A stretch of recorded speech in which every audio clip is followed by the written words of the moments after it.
Microtransactions in free educational apps are creating a two-tier learning system where low-income students get algorithmically degraded content unless parents pay premium fees. That's not true.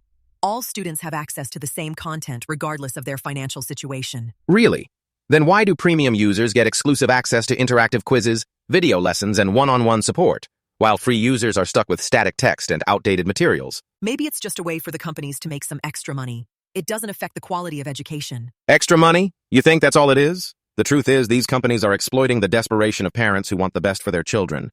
And in the process, they're widening the gap between the haves and have-nots. But what about the argument that these apps are still better than traditional teaching methods, even if they're not perfect? That's a false narrative. Traditional teaching methods may have their flaws, but at least they don't discriminate based on a student's financial background.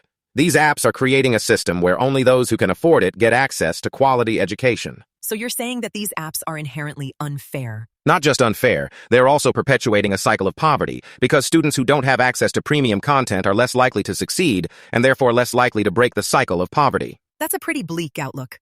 What's the solution then? The solution is to make education a fundamental right, not a privilege for those who can afford it.